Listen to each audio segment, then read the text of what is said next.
విజయం సాధించి ముఖ్యమంత్రిగా ఢిల్లీ వెళ్లిన ఏపీ సీఎం చంద్రబాబు నాయుడు కేంద్రం ముందు భారీ డిమాండ్లు ఉంచినట్లు సమాచారం. దీనిపై బ్లూంబర్గ్ సంచలన కథనం ప్రచురించింది. తెలుగు రాష్ట్రాల రాజకీయాల్లో ఇదే సంచలనంగా మారుతోంది. దీన్ని కోట్ చేసిన తెలంగాణ మాజీ మంత్రి బీఆర్ఎస్ వర్కింగ్ ప్రెసిడెంట్ కేటీఆర్ కీలక వ్యాఖ్యలు చేశారు.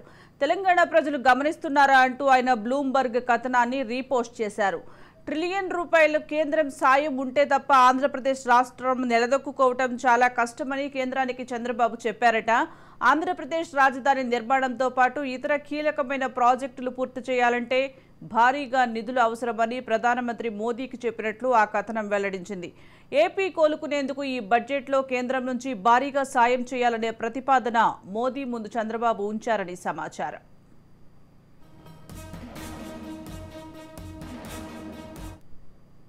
ఆంధ్రప్రదేశ్కు సంబంధించి ఈ నెల 5వ తేదీన బ్లూంబర్గ్ ప్రచురించినటువంటి ఒక వార్తా కథనం సంచలనం సృష్టిస్తోంది. ఆంధ్రప్రదేశ్ ముఖ్యమంత్రి చంద్రబాబు నాయుడు కేంద్ర మంత్రులను అలాగే ప్రధానిని కలిసిన తర్వాత ఒక డిమాండ్ చేశారు అనేది వార్తలో ప్రధానంగా కనిపించినటువంటి అంశం. ఆంధ్రప్రదేశ్ ప్రస్తుతం ఉన్నటువంటి ఆర్థిక పరిస్థితి, అలాగే ఉన్నటువంటి సమస్యలు, అప్పులు, అలాగే రాజధాని నిర్మాణం, ఎన్ని అంశాలకు కేంద్రం నుంచి కనీసం $1 ట్రిలియన్ పైగా సహాయం అందితే తప్ప ఈ సమస్యల నుంచి గట్టెక్కలేమని మొత్తం $12 బిలియన్ సహాయాన్ని అందించాలని ఆయన అభ్యర్థించినట్లు, అందుకు కేంద్ర ప్రభుత్వం అంటే ప్రధాని కూడా చూచాయిగా అంగీకరించారనేటువంటి అభిప్రాయం ఇందులో వ్యక్తం చేశారు. ఓవరాల్గా చూసినప్పుడు ఈ వార్తాంశంలో నిజానిజాలకు సంబంధించి అధికారికంగా ఎక్కడా కూడా క్లారిటీ లేకపోయినా మొత్తం మీద ఆంధ్రప్రదేశ్ పైన కేంద్ర ప్రభుత్వం ప్రస్తుతం అంటే నితీష్ కుమార్ ఇటు మరోవైపు చంద్రబాబు నాయుడు మీద కేంద్ర ప్రభుత్వం ఎక్కువగా ఆధారపడి ఉంది అనేది స్పష్టంగా తెలుస్తోంది. ఈ కారణంగానే కేంద్రంలో తన డిమాండ్ ప్రతిపాదించారు. ఆ డిమాండ్కి అనుకూలంగానే కేంద్రం కూడా స్పందించింది అనేటువంటి అభిప్రాయం వ్యక్తం చేస్తూ ఈ బ్లూంబర్గ్ ఇచ్చినటువంటి కథనం స్థానికంగా తెలుగు పత్రికల్లో కానీ నేషనల్ మీడియాలో కానీ ఎక్కడ రానటువంటి ఈ కథనం బ్లూంబర్గ్లో మాత్రమే స్పష్టంగా కనిపిస్తోంది. అయితే నితీష్ కుమార్ను మించి ఈయన అభ్యర్థించినటువంటి దానికి కేంద్రం నుంచి ఎంత సానుకూలత ఉంటుంది, రేపు ప్రవేశపెట్టేటువంటి బడ్జెట్లో ఏ మేరకు దీన్ని ఇంప్లిమెంట్ చేస్తారు అనేది కొంత సందేహాస్పదంగా ఉన్నప్పటికీ డిమాండ్ను ప్రతిపాదించినటువంటి తీరుపైన మాత్రం బ్లూంబర్గ్ ఇచ్చినటువంటి కథనం ఇప్పుడు సంచలనం రేపుతోంది.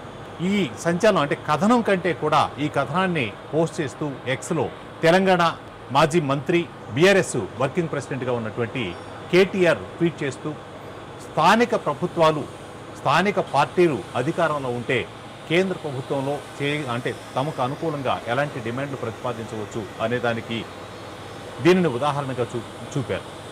అదే కాకుండా తెలంగాణ ప్రజలు కూడా ఈ అంశాలను క్షుణ్ణంగా పరిశీలిస్తున్నారు అనేటువంటిది ఆయన ట్వీట్లో సారాంశంగా ఉంది. అంటే మొత్తంగా ప్రాంతీయ పార్టీల ప్రభావం కారణంగానే అవన్నీ కూడా అధికారం చేపట్టినప్పుడు మాత్రమే కేంద్రంలో మెడలు ఉంచి తమకు కావాల్సింది సాధించుకునేటువంటి అవకాశం ఉంటుంది అనే అభిప్రాయాన్ని వ్యక్తం చేస్తూ కేటీఆర్ ట్వీట్ చేయడం మరింత సంచలనంగా మారింది. ఇక చంద్రబాబు నాయుడు పెట్టినటువంటి డిమాండ్లో మరొక ప్రధానమైనటువంటి అంశంగా ఈ బ్లూంబర్గ్ కథనం ప్రకారం చూసినట్లయితే అప్పుల పరిమితిని మరొక 0.5% పెంచేందుకు కేంద్రం అనుమతించాలని కోరినట్లు తెలుస్తోంది.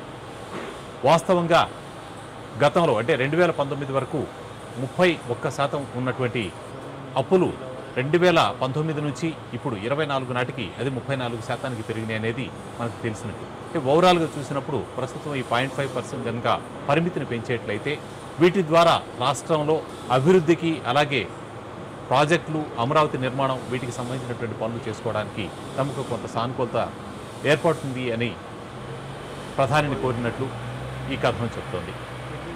ఇదే కాకుండా ఇంకా మిగతా అంశాలకు సంబంధించి కేంద్రం నుంచి 50 సంవత్సరాల పరిమితితోటి కొంత ఆర్థిక సహాయాన్ని కేంద్రం నుంచి అభ్యర్థించారనేది కూడా కథనంలో స్పష్టంగా ఉంది.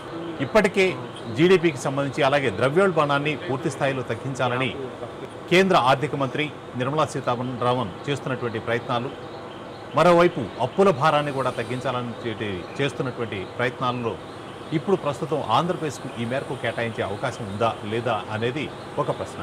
ఇక మరోవైపు నితీష్ కుమార్ తన రాష్ట్రానికి ప్రత్యేక హోదా కావాలని డిమాండ్ చేశారనేటువంటి వార్తలు ఈ మధ్య వెలువడాయి.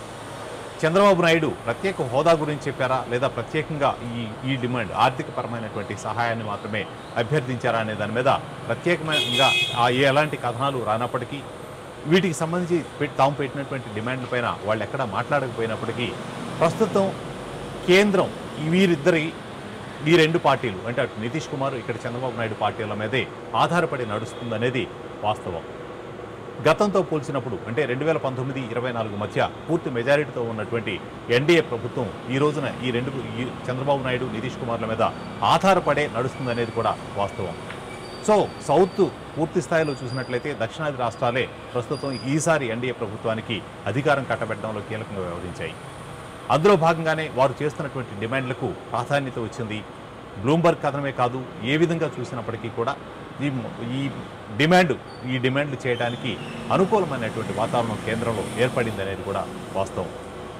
మొత్తంగా చూసినప్పుడు చంద్రబాబు చేసినటువంటి డిమాండ్, ప్రధాని స్పందన, దీనిపైన బ్లూంబర్గ్ ఇచ్చినటువంటి కథనం, ఆ కథనానికి ట్వీట్ చేస్తూ కేసీఆర్ చేసినటువంటిది ప్రాంతీయ పార్టీల ప్రభావం ఏ మేరకు అవసరం, తెలంగాణ ప్రజలు ఎలా గమనిస్తున్నారు అని తాను చేసినటువంటి ట్వీట్, ఇవన్నీ కూడా ఇప్పుడు ప్రజల్లో ప్రత్యేక చర్చనీయాంశంగా ఉన్నాయనేది వాస్తవం.